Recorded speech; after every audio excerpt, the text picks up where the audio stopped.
코로나 위기 가운데도 또 현장 예배와 또 인터넷으로 예배를 드리는 새롬의 모든 교우들에게 하나님의 은혜가 충만하게 있기를 바랍니다. 걱정 인형이라고 좀 들어보셨나요? 걱정 인형. 그 인형의 그 출처를 보면 사진에도 나오는데요. 과테말라라고 하는 그 고지의 마야 전통 풍습에 따르면 밤에 그 무서워하거나 겁에 질려 걱정하는 아이들에게 인형을 주어서 인형을 베개 아래에 두고 아침에 일어나면 걱정이 말끔히 사라진다라는 전설입니다. 특별히 과테말라는 내전이 심각한 나라였기 때문에 전쟁의 포화 속에서 자신들의 생명을 아이들이 많이 걱정한 것 같아요. 그러다 보니 한 부모가 이렇게 아름다운 인형을 만들어서 아이에게 주면서 너가 이 인형을 베개 밑에다가 놓고 잠을 자면 아침에 일어나면 모든 걱정이 사라질 것이다, 이렇게 했다고 합니다. 그래서 이 아이는 엄마의 말대로 정말로 인형, 아까 본 인형을 베개 밑에다가 놓고 잠을 잤는데 아침에 일어났더니 걱정이 다 사라졌다라는 이야기예요. 이야기가 소문이 나고 또 그리고 장사하는 분들이 여기에 힌트를 얻어서 인형을 만들기 시작하고 그해 인형을 판매했는데 완판이 되었다고 그래요. 인터넷에 들어가서 걱정 인형을 치면 지금도 그 인형을 팔고 있는데 제발 사지 마시기를 주의 이름으로 축원합니다.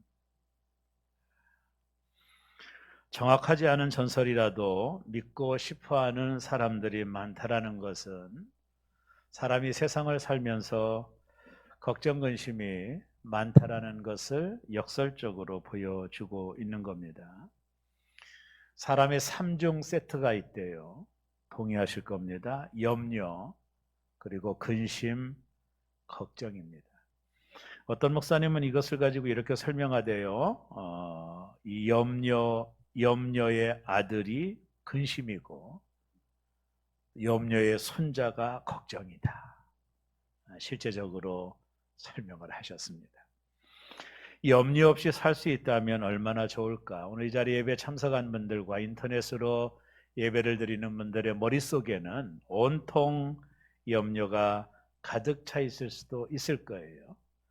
오늘 이 아침에 저의 그 미숙한 설교를 통해서 여러분의 염려를 좀 덜어드리는 것이 설교의 목적입니다. 한번 제가 노력을 해보겠습니다. 우리가 이 땅을 사는 동안에 염려 없이 살 수 있다면 얼마나 좋을까? 염려의 뿌리가 어디에서 시작되는지를 잠깐 살펴보려고 합니다. 염려의 공식이 있어요.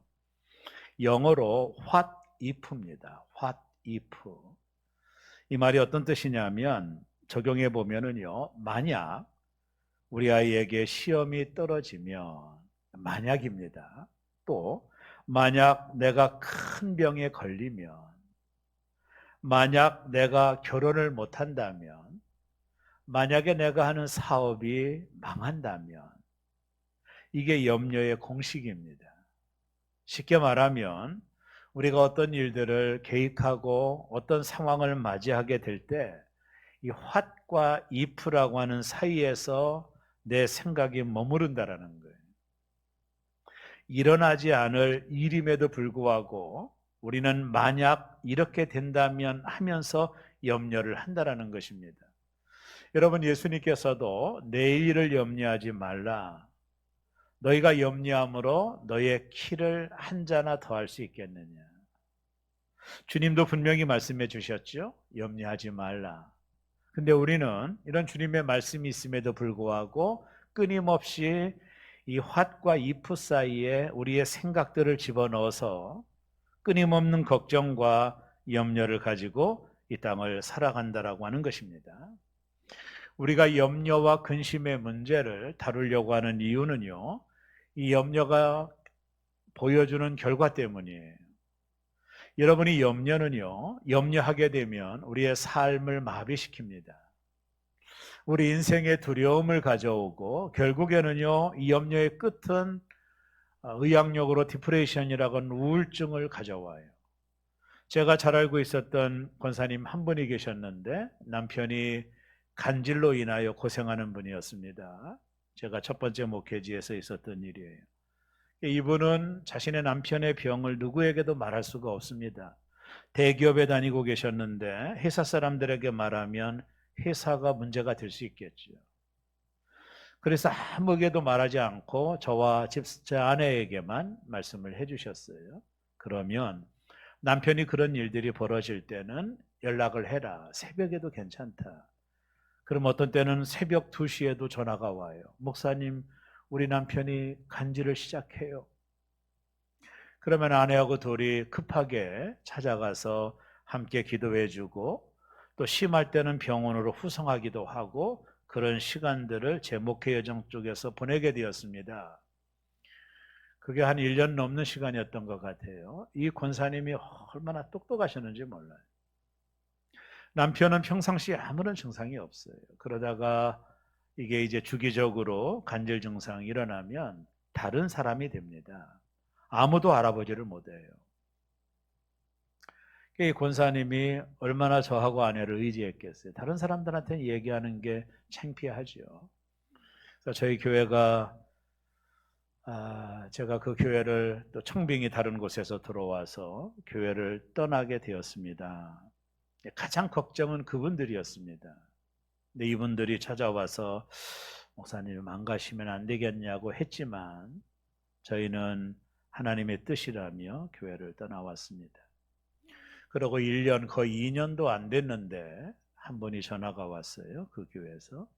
그 권사님이 지금 병원에 입원해 계시대요. 무슨 병원이냐니까 정신요양원에 계시다라는 거예요. 그래서 아내하고 차를 타고 내가 김천에 있을 때인데 가서 방문했더니 이분이 완전한 정신병정 증세가 나타났어요. 내가 이렇게 완전한 치매입니다. 저를 간간히 알아보기는 하지만 어떻게 1년도 안 돼서 이런 일이 일어날 수 있을까? 저는 정말로 깜짝 놀랐습니다. 나중에 그의 가족들을 통해서 알게 된 사실 하나가 있는데요. 제가 그것을 떠나고 새로운 목사님이 오셨지만 자신의 문제를 얘기할 수 없죠. 목사님하고 가깝지 않았으니까. 그러다가 여전히 남편은 증상이 나타나고 이것을 혼자 다 감당하는 거예요. 그전에는 저라도 와서 기도해주면 마음의 안정감이 있고 또 시간이 지나면 간질기가 사라지면 평정을 찾았는데 누구에게도 전할 수 없고 누구를 의지할 수도 없는 상황이 된 거예요. 그러다 보니까 완전한 두려움과 결국에는 우울증과 정신착랑증까지 왔어요. 지금도 입원해 계시는데 어떻게 이런 일이 일어날 수 있을까? 그래서 제가 아내하고 우리 잘못 같아서 우리가 돌봐주지 못한 잘못 같아서 지금도 가슴 한편에 그분들을 생각하면 마음이 짠한데 그럼에도 감사한 이유가 그 남편이 열심을 다하는 충성된 집사님이 되셨다라는 거예요. 그거로 위로를 받아요. 이번 명절 때도 정말 귀한 선물을 보내오셨더라고요. 그래서 아내는 입원해 있지만 그러나 자기가 하나님을 만난 것이 너무 감사하다며 새벽 예배도 빠지지 않고 기도한대요.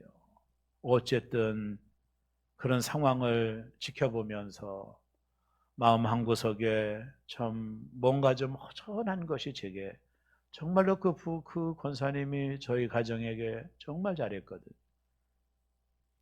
자신의 가정에 옷을 애들 옷 살 때면 항상 우리 애들 옷을 같이 사왔어요. 똑같이. 그렇게 잘하셨던 분이었는데 사람이 걱정과 염려에 함몰되면 1년도 안 돼서 다른 사람이 된다는 것을 제가 확인을 했습니다. 걱정이 얼마나 무서운 건지 몰라요. 여러분 걱정을 쉽게 다루면 안 됩니다. 이 걱정과 염려가 쉽게 다룰 문제가 아닙니다. 우리나라가 OECD 국가 중에 자살률이 1위입니다. 1위. 이런 데이터를 놓고 그 이론들을 보니까 대개 걱정과 염려로부터 우울증이 시작이 돼요. 막연한 걱정이에요. 막연한 염려가 결국에는 자살을 하게 되고 자신의 생을 마감하는 것으로 끝을 내는 거예요. 염려와 걱정을 여러분이 소홀하게 다루면 안 됩니다. 코넬 대학의 칼 필레모 교수가 2004년부터 진행한 인류유산 프로젝트라는 것이 있어요. 65세 이상 성인 남녀 1,500명을 대상으로 이들에게 질문을 던졌습니다. 어떤 질문이냐면 당신의 삶을 되돌아보았을 때 가장 후회되는 점이 무엇입니까? 라는 질문입니다. 대개 65세 이상 되신 분은 인생의 그래도 황혼기잖아요. 자신의 인생을 오랫동안 사셨던 분들이기 때문에 이 필레모 교수가 이 데이터를 놓고 이런 평가를 하기를 대개 사람들이 자신이 이루지 못한 일 때문에 후회를 한다라고 대답할 줄 알았는데 전혀 다른 답이 나왔다라는 거예요. 일반적으로 사람들이 어떻게 대답을 했느냐 하면 나는 지금까지 많은 시간을 평생 일어나지 않을지도 모르는 일을 걱정하고 살았던 것을 후회한다라는 거예요. 이런 대답을 했습니다. 이것을 제 삶에 되돌켜보면 저도 인생을 사는 동안에 걱정과 염려가 있었지만 시간이 지나고 나서 되돌아보면 그 모든 걱정들이 해결되고 풀려지고 하나님의 은혜로 문제들이 해결된 것을 바라보며 걱정하고 염려하며 밤을 지샜던 그 세월들이 아깝게 느껴지는 거예요. 이게 동일한 데이터거든요. 모든 사람들이 동일하게 말하는 게 그거예요. 너무 걱정하며 살지 말 걸 그랬다라는 거예요. 그것이 인생을 살면서 가장 후회하는 것이라고 그들은 대답을 했습니다. 여러분, 걱정을 좀 잘 비유하는 표현 하나가 있는데요. 여러분이 아주 좋은 차에 탔습니다. 그 차가 고급차라고 해봅시다. 여러분 차입니다. 그 차에 타가지고 여러분들이 시동을 걸어요. 그리고 기아를 중립에 놓고 N이라고 하는 중립에 놓고 악셀레다라를 밟는 겁니다. 차가 소리가 나겠죠? 더 밟으면 더 굉음 소리가 나고 더 밟으면 더 시끄러운 소리가 나겠죠? 계속 악셀레다라를 밟고 있는 한 차는 앞으로 나가지 않고 차는 망가질 거예요. 그 좋은 차가 엔진에 문제가 생길 것입니다. 차는 가도록 만들어졌는데 세워놓고 악셀레다라를 밟으면 밟을수록 그 좋은 차가 망가지듯 걱정이라는 것은 그와 같은 것이라는 거예요. 우리가 걱정한다고 한 발자국 앞으로 나가는 게 아니에요. 내 인생만 망가질 뿐이고 내가 걱정을 많이 하면 많이 할수록 내 삶은 피폐해지고 좋은 결과가 없다라는 것입니다. 맥스 루케이드 목사님의 책 중에 아무것도 염려하지 말라라고 하는 책이 있습니다. 이 책은요, 소설식으로 쓴 책입니다. 이 책에 보면 이런 증상이 있으면 당신은 걱정하는 것이다라고 말한 대목이 나오는데 한 15가지 문항이 나오는데 문화적으로 미국 문화와 다르기 때문에 한 3가지 정도로 한번 제가 제시를 해볼게요. 첫째, 전보다 적게 웃는가? 내가 전보다 적게 웃는다면 걱정, 근심이 있다라는 반증이래요. 두 번째, 당신을 아는 사람들로부터 당신이 점점 더 부정적이고 비판적이 되어 간다라는 말을 듣는가? 당신을 아는 사람이 당신을 평가할 때 왜 이렇게 갈수록 부정적이냐? 왜 모든 말이 비판적이냐라는 말을 듣고 있다면 걱정과 근심에 있다라는 거예요. 세 번째, 무언가 나쁜 일이 생길 것만 같은가? 막연하게 무언가 좀 나쁜 일이 생길 것 같은가? 라고 하는 마음을 가지고 있다면 우리가 걱정과 근심의 한복판에 우리가 있다라는 거예요. 다른 많은 문항도 있지만 3가지를 제시를 합니다. 여러분은 어떠세요? 여러분의 이 질문에 어떻게 대답하실 수 있겠어요? 누구나 자유로울 수 있겠어요? 어떤 분은 그럽디다. 목사님 너무나도 좋은 일이 많아서 걱정된대요. 무슨 말인지 모르겠어요. 우리는요, 배고파도 죽고 배불러도 죽어요. 다 죽어요. 모든 게 죽어요. 우리가 이 땅을 살아가는 동안에 걱정과 근심이 우리에게 있고, 그럼 이 문제가 심각한 문제까지도 다가갈 수 있다라고 하는 경고를 우리가 느끼면서, 그러면 우리가 이 부분을 어떻게 해결할 수 있을까? 저는 오늘 이 짧은 설교 가운데 다 할 수는 없겠지만 저를 포함하여 우리 모두가 이 걱정과 염려에서 좀 치유받는 일들을 어떻게 할 수 있을까? 오늘 말씀을 통해 몇 가지를 나누면서 은혜를 받고자 하는 겁니다. 첫째는요, 기쁨을 선택하는 거예요. 이게 선택의 문제거든요. 자, 걱정과 염려가 있을 때 오히려 기쁨을 선택해 보라는 겁니다. 우리가 이 말씀을 들으면 여러분들은 참 목사님 뭔가 모르네. 아니, 걱정거리가 태산인데 무슨 기뻐할 수 있겠나? 걱정거리가 많은데 어떻게 기뻐할 수 있겠나? 이렇게 여러분이 질문하는 것을 충분히 공감합니다. 자, 오늘 빌립보서 4장 4절입니다. 날이 따뜻해서 주무시는 분이 두 분이 계신 것 같아서 제가 말씀을 함께 큰 소리를 읽으면 옆에 분이 깨어나실 것 같아서 말씀을 읽겠습니다. 주 안에서 항상 기뻐하라. 내가 다시 말하노니 기뻐하라. 이 짧은 문장을 가만히 살펴보세요. 두 가지를 발견할 수 있는데, 하나는 이 문장이 명령문으로 쓰여져 있다는 거예요. 이것은 권유가 아닙니다. 이건 선택하라고 요구하는 것도 아닙니다. 명령입니다. 기뻐하라는 거예요. 이게 선택의 문제가 아니라는 겁니다. 우리의 상황을 가지고 선택할 문제가 아니라는 거예요. 우리가 이 땅을 사는 동안에 이 기쁨이라는 것은 명령이라는 거예요. 기뻐하라.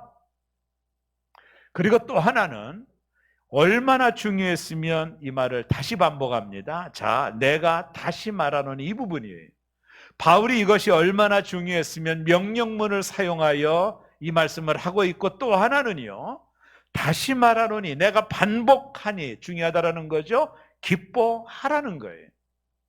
우리가 이 본문을 놓고 보면 좀 의아합니다. 왜냐하면 고린도전서에 보면 바울도 근심이 많았다고 그랬거든요. 그가 매를 맞고 어려움을 겪었을 때 교회를 생각하며 그도 근심이 있었던 사람이라고 고백을 하거든요. 또 이 말씀을 하고 있는 바울의 입장을 보세요. 감옥에 갇혀 있는 겁니다. 감옥에 갇혀 있는 사람이 무슨 기뻐할 수 있는 일이 있겠어요? 더군다나 재판을 받아 죽을 수도 있는 상황입니다. 바울 자신도 기뻐할 수 있는 환경이 결코 아니에요. 또 하나, 이 편지를 받는 빌립보 교회도 마찬가지입니다. 교회가 네 분이 있었죠. 유오도아와 순두개가 갈등함으로 교회가 두 파로 나눠져서 싸우고 있었고요. 빌립보 교회의 외부적인 핍박과 내부적인 핍박으로 인하여 고통을 당하는 교회였습니다. 충분히 기뻐할 수 있는 이유가 교회도 없었어요. 바울도 없었고, 이 편지를 받는 수신자였던 빌립보 교회도 기뻐할 수 있는 상황이 아니에요. 아무것도 기뻐할 수 없는 상황이 이 편지를 쓰는 사람에게도 있었고, 이 편지를 받는 교회에도 있었던 거예요. 그런데 오늘 바울은 명령문을 써서 주 안에서 기뻐하라, 내가 다시 말하노니 기뻐하라고 한 이 말씀 속에 우리가 놓치지 말아야 될 한 문장이 있습니다. 그 문장이 뭐냐면 주 안에서입니다. 바울이 자주 사용하는 어법이죠. 여러분, 빌립보서 안에도 주 안에서라는 말이 자주 나옵니다. 주 안에 서라 이렇게도 말하거든요. 2장에 보면 주 안이라는 말이 in Christ라는 말이죠. 예수님 안에서, 예수님 안에서라는 뜻이에요. 그러면 예수님 안에서 기뻐하라고 하는 것은 어떤 의미를 담고 있는가? 아니면 주 안에서라고 하는 말은 어떤 뜻인가? 그것을 한번 살펴볼 필요가 있겠죠.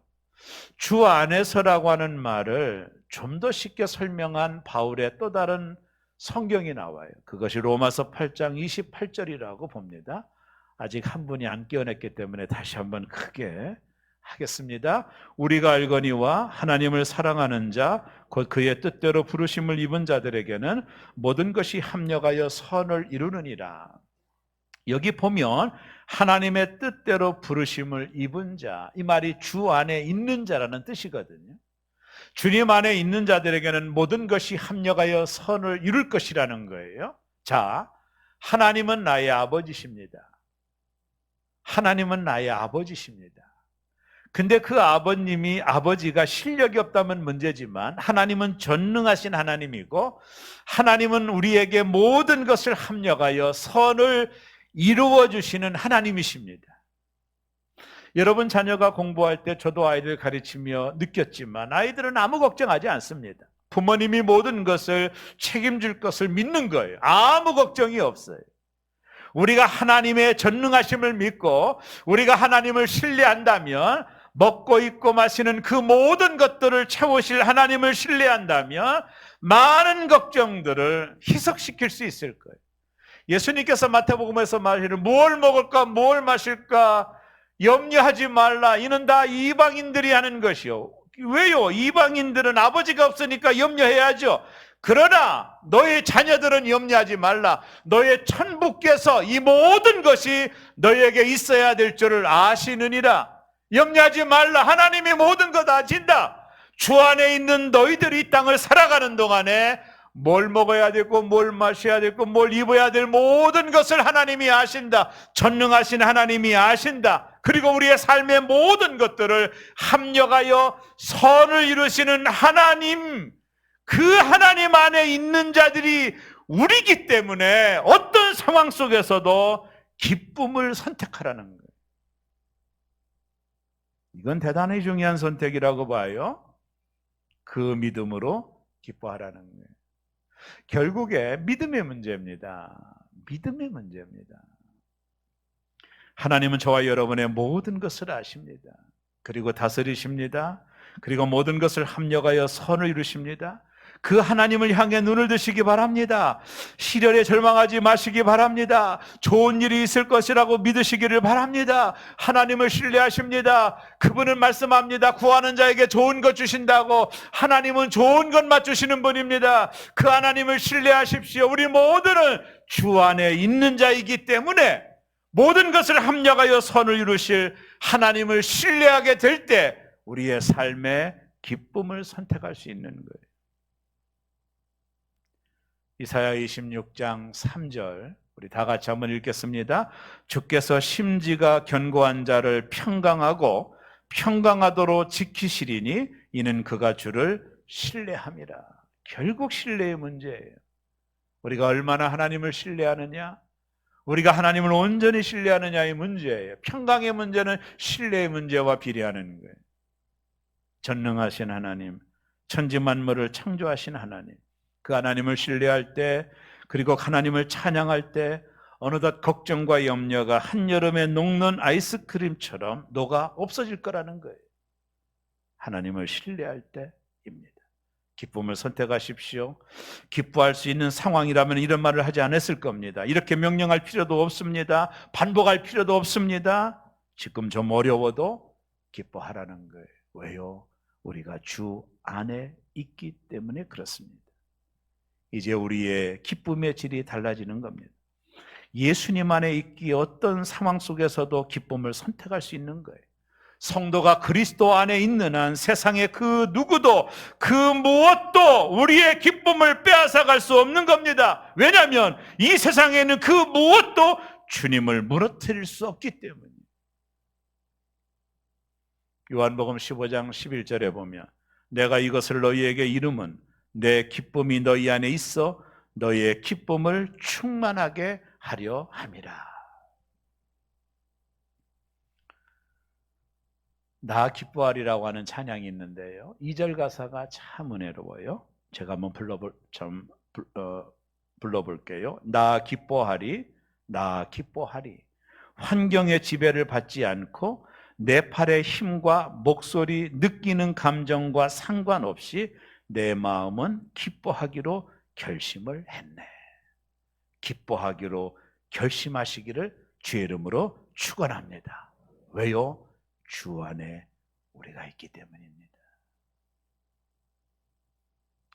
두 번째, 좀 더 적극적인 방법인데요, 기도를 선택하라는 거예요. 우리가 이 땅을 사는 동안 염려가 오면 기도로 반응하는 거예요. 여러분 믿음이 좋다라는 게 뭐예요? 반응하는 속도가 빠르다라는 거거든요. 여러분 우리의 신체 중에 가장 민감하게 반응이 빠른 거, 이 대뇌와 소뇌의 명령을 받지 않고 스스로 반응하는 기관이 있는데 거기가 어디냐면 눈입니다. 눈. 여러분 이 신체가 눈을 보호하기 위하여 여러분 대뇌가 야 눈에 뭐 들어온다 문 닫아라 하면 이미 끝나요. 이 눈을 지키기 위하여 신경 반응을 할 수 있는 세포를 하나님이 눈에게 주신 거예요. 그래서 눈에 이물질이 오면 나도 모르게 눈을 감아버리는 거예요. 눈을 보호하려고 하는 거예요. 반응의 문제예요. 여러분 내가 염려거리가 올 때는 기도로 반응하고 얼마나 반응하느냐가 능력인 거예요. 결국에는 내가 염려가 오면 기도로 반응하는 것입니다. 염려를 선택하면 안 됩니다. 염려하지 말라는 건 명령이에요. 순종해야 되는 겁니다. 염려거리가 올 때 기도로 반응해 버리는 거예요. 다른 걸 생각하지 않고 내 염려거리를 기도의 제목으로 바꿔버리는 거예요. 이것이 우리의 삶의 패턴이 돼야 되는 거예요. 여러분 신앙이 좋은 분들은 단순합니다. 정말로 단순해요. 제가 금요 성령 집회 때도 말했지만 믿음이 좋은 것은 어린아이가 되는 거예요. 여러분 꾀를 부리고 머리를 쓰면 여러분 하나님의 축복을 받을 수가 없습니다. 그냥 백지차처럼 단순하고 예하면 아멘하면 끝나요. 그게 믿음이에요. 그러니까 우리가 이 땅을 사는 동안에 세상의 복잡한 것들 때문에 자꾸 머리를 쓰고 꾀를 쓰기 때문에 하나님의 축복의 영역에서 벗어나는 것이지, 그래서 어린아이가 돼야 돼요. 단순함입니다. 걱정하지 말라고 하면 말하는 거예요. 하지 말라면 안 하면 되는 거예요. 염려하지 말라면 안 하면 되는 겁니다. 굳이 할 필요가 없는 거예요. 걱정과 염려가 올 때 기도로 반응하는 겁니다. 자, 빌립보서 4장 6절. 주무시는 분이 한 분 계신데 옆에 계신 분이 또 주무시네요. 그래서 큰 소리로 다 같이 한번 합니다. 아무것도 염려하지 말고 다만 모든 일에 기도와 간구로 너희 구할 것을 감사함으로 하나님께 아뢰라. 아무것도. 어떤 것은 염려하고 어떤 것은 염려하지 말라는 말도 아니에요. 아무것도 염려하지 말고 다만 모든 일에 기도와 간구로 너희 구할 것을 감사함으로 하나님 앞에 아뢰라. 왜 아무것도 염려하지 말라 할까요? 왜냐하면 우리 몸은요, 염려를 감당할 수 있도록 만들어지지 않았어요. 여러분 그걸 아셔야 돼요. 아까 제가 잠깐의 간증을 했지만 사람이 염려하고 걱정하면 과부하가 생기고 병에 걸리는 거예요. 여러분 소위 의학에서 말하는 신경성 계통의 질병들은 모두 다 염려에서 오는 거예요. 순천향병원 신경정신과의 하루에 내원 환자가 60명이 된다고 그래요. 그 중에 20%에 해당되는 환자는 건강 염려증이라는 거예요. 몸이 건강한데도 병든 것처럼 생각하는 거예요. 우리 몸은 염려를 감당하도록 만들어지지 않았습니다. 여러분 사람이 염려하고 걱정하고 두려움에 빠지면 머리가 돕니다. 과부하가 생기면 몸이 컨트롤이 되지 않아요. 우리 몸은 그렇게 하나님이 만드신 겁니다. 그래서 아무것도 염려하지 말라고 하는 겁니다. 여러분 잠언 17장 22절에 보면 마음의 즐거움은 양약이라도 심령의 근심은 심리의 염려는 뼈를 마르게 하느니라. 여러분 우리의 몸의 모든 피가 뼈에서 만들어지거든요. 사람이 염려하고 걱정하면 피가 만들어지지 않아요. 우리의 모든 육체의 기초가 다 무너져 버리고 마는 겁니다. 근심은 뼈를 마르게 하는 거예요. 염려가 찾아올 때 기도로 즉각 반응하는 거예요. 염려거리를 기도의 제목으로 만드는 겁니다. 이게 두 번째 중요한 메시지. 어떻게 하면 염려하지 않을 수 있을까? 다짐한다고 염려가 안 되나요? 염려가 올 때 기도로 하나님께 맡기는 거예요. 어떤 통계를 보니까 걱정거리의 40%는 결코 현실에서 일어나지 않을 일이라네요. 걱정거리의 30%는 이미 일어난 일이고 22%는 사소한 일이고 4%는 우리가 바꿀 수 없는 일이고 나머지 4% 우리가 바꿀 수 있는 일이라고 합니다. 96%가 우리의 염려 96%가 내 영역에서 벗어난 겁니다. 근데 그걸 붙들고 염려하고 있다면 얼마나 인생을 허비하고 있는 겁니다. 걱정 인형도 우리의 염려를 해결해 주지 못합니다. 어떻게 할까요? 기도예요. 오늘 바울은 기도의 세 차원을 말하고 있습니다. 첫째가 기도죠. 이 공예배 하나님께 드리는 기도를 말하는데 시선을 하나님께 두는 것을 의미합니다. 두 번째 간구는 개인의 소원을 말하는 차원의 기도인데요. 하나님 앞에 내 소원을 아뢰는 거예요. 세 번째 기도의 차원은 감사함으로 아뢰는 것인데 이건 기도의 클라이막스라고 말할 수 있는 거죠. 여기서 미리 감사가 나오는 겁니다. 다니엘이 사자굴에 들어갈 줄도 알고도 미리 하나님 앞에 감사하며 기도하거든요. 모든 것 하나님 앞에 맡기고 드리는 감사의 기도예요. 즉 바울은 걱정이 올 때 기도를 통해 하나님께 시선을 고정하라는 거예요. 너희가 걱정을 바라보지 말고 너희의 시선을 하나님께 고정하라는 거예요. 이게 기도하라는 거예요. 마지막 세 번째, 하나님께 염려를 맡기는 겁니다. 이건 적극적인 액션이죠. 행동입니다. 요즘 대행 서비스가 참 유행이죠. 퀵커머스라고 하는 산업이 대단히 유행합니다. 요즘.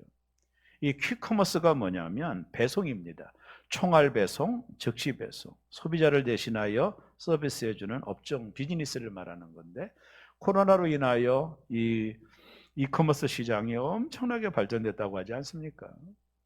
한겨레 신문을 잠깐 보면서 이런 기사가 있더라고요. 청소 대행, 이별 대행, 애인 대행. 애인 대행이 뭔지를 봤더니요. 명절 때 집에 갈 때 하도 결혼하라고 하니까 애인 대행을 데리고 간다네요. 하루 풍싹을 주고 애인 대행. 너무 놀랐어요. 또 놀란 게 뭔지 아세요? 장례식 울어주기 대행도 있습니다. 이게 뭔가 봤더니요. 장례식이 터졌는데 3일 동안 울어주는 거예요. 자기 모두 안 돌아가셔서 자기가 울어주는 거예요. 울어주는 대행도 있대요. 별 대행 다 있는 것 같아요. 가끔 이런 생각을 해봐요. 우리의 염려를 대행해 주는 것이 없나. 여러분, 사람이 염려를 대행해 주는 기관이 있다면 아마 대박이 날 것 같아요. 제가 볼 때. 내가 염려하는 걸 누가 대신 염려해 줄 수 있다면 대박이 나는데 우리의 염려는 불가능합니다. 염려를 대신해 줄 수가 없습니다. 그런데 하나님이 말씀하셨어요. 하나님이 대행업체를 운영하시나 봐요. 베드로전서 5장 7절이 우리 한번 큰 소리로, 이제는 또 옆에 분이 또 주무시네요. 우리 큰 소리로 한번 하겠습니다. 너희 염려를 다 주께 맡기라. 이는 그가 너희를 돌보심이라. 하나님이 대행해 주겠다라는 거. 다 내게 맡겨. 믿음이라는 것은 굴려버리는 거잖아요. 하나님께로 내 문제를 굴리는 거거든요. 내게는 없는 거예요, 문제가. 그러니까 오늘 본문에 보면 염려를 주께 맡겨 버리라는 거거든요. 하나님이 대행해 주시겠다라는 거거든요. 여러분 이런 말 아세요? 손대. 우리가 어떤 문제를 가지고 고민할 때 내가 할 테니까 손대. 그러면 그 문제는 내게서 떠난 거거든요. 하나님이 지금 그렇게 말씀하시는 거예요. 너가 염려하는 거 손대. 내게 맡겨. 그 말씀하시는 거거든. 손대. 내게 맡겨. 결국 믿음이란 맡기는 것과 비례하는 거예요. 믿음이 크다라는 게 뭐예요? 그만큼 맡긴다라는 거거든요. 여러분 성경이 믿음이 크다라고 칭찬받았던 소수의 사람들을 보세요. 이들이 믿음이 크다라는 것은 전적으로 하나님을 신뢰하는 태도를 보였을 때거든요. 여러분 믿음이 큰 건 아무것도 아니에요. 내가 5% 하나님 앞에 맡기면 믿음이 5%밖에 안 되는 겁니다, 여러분. 내가 10% 맡기면 여러분의 믿음이 10%밖에 안 되는 거예요. 내가 100% 맡기면 여러분의 믿음이 100%가 되는 거예요. 결국 믿음은 맡김의 원리예요. 내가 얼마나 맡기느냐에 따라서 우리의 믿음의 원리가 작동이 되는 것입니다. 오늘 하나님은 너희 염려를 10%만 맡기라고 했어요? 다 맡기라고 했어요? 어떻게 하세요? 근데 왜 염려하세요? 왜 염려하세요? 다 맡기라고 하시지 않던가요? 오늘 이 시간에 설교를 듣는 중에도 어떤 분은 가스레인지 위에 밥을 올려놨는데 빨리 끝내야 하는데 목사님 설교는 왜 이렇게 긴 건가 염려하는 분 계실 텐데 하지 마세요. 집이 불나면 끝나요. 제가 어떤 책을 읽어보니까 염려 걱정이 있을 때 좋은 방법이더라고요. 하나는 염려거리를 쓰라는 거예요. 쉽게 말하면 내가 해결할 수 없는 염려거리를 왼쪽에 쓰고 또 내가 노력해서 해결할 수 있는 것들은 왼쪽에 쓰라는 거예요. 구분하라는 거예요. 그래서 왼쪽에 있는 내가 해결할 수 없는 것은 하나님께 기도로 올려드리고 왼쪽에 내가 그래도 행동하고 활동하면 할 수 있는 것들이 있잖아요. 그것은 문제를 하나하나 풀어갈 때 우리의 삶에 하나님의 은혜를 경험할 수 있을 거라는 거예요. 그것도 참 좋은 것 같아요. 오늘 주께서 말씀하십니다. 너의 모든 염려를 주께 맡겨버려라. 잠언 16장 3절에 너희 행사를 여호와께 맡기라. 그리하면 내가 경영하는 것이 이루어지리라. 여기서 행사는 모든 일을 의미하죠. 여러분 목욕탕에 가면 항상 이런 글을 봅니다. 사물함에 맡기지 않은 물건은 책임지지 않습니다. 결국에 믿음은 맡기는 것에 작용하는 거예요. 얼마나 하나님 앞에 맡기냐는 거예요. 오늘 저는 이 짧은 시간에 저와 여러분에게 도전했습니다. 염려 걱정이 없을 수 없어요. 이 땅은 그렇습니다. 염려 걱정이 몰려올 때 기억하세요. 기쁨을 선택하세요. 왜요? 여러분이 주 안에 있기 때문입니다. 그리고 염려가 올 때 기도로 그 염려 제목을 기도로 바꾸세요. 아주 단순하게 바꾸시면 됩니다. 염려거리가 오면 기도 자리로 나가면 돼요. 단순하게 반응하세요. 그리고 세 번째는 하나님께 맡기는. 하나님이 대행회사를 차리셨나 봐요. 다 내게 맡기라. 주께 맡기는 거예요. 그리하게 될 때 어떤 일이 벌어질까요? 마지막 빌립보서 4장 7절 다 깨어나셨기 때문에 다 같이 한번 하겠습니다. 그리하면 모든 지각에 뛰어난 하나님의 평강이 그리스도 예수 안에서 너희 마음과 생각을 지키시리라. 할렐루야. 너희 마음과 생각을 평강으로 지켜주시리라. 이 세상에 근심된 일이 많고 참 평안을 몰랐구나. 나 주의 주 예수 나로라 부르시니 곧 평안이 시리로다. 주 예수의 구원의 은혜로다. 참 기쁘고 즐겁구나. 그 은혜를 영원히 누리겠네. 참 평안이 시리로다. 사랑하는 새롬의 성도 여러분, 걱정과 염려가 없을 수는 없지만 걱정과 염려가 찾아올 때 주 안에 있는 여러분들 기쁨을 선택하십시오. 염려를 묵상하지 마십시오. 그리고 염려의 제목을 기도의 제목으로 바꾸십시오. 그리고 모든 것을 하나님께 맡기십시오. 주께서 여러분의 마음의 평강으로 함께해 주실 것입니다. 여러분은 승리하실 것입니다. 하나님이 말씀하셨기 때문입니다. 이 말씀 가슴에 깊이 새기고 삶에 적용함으로 승리하시기를 주의 이름으로 축원합니다.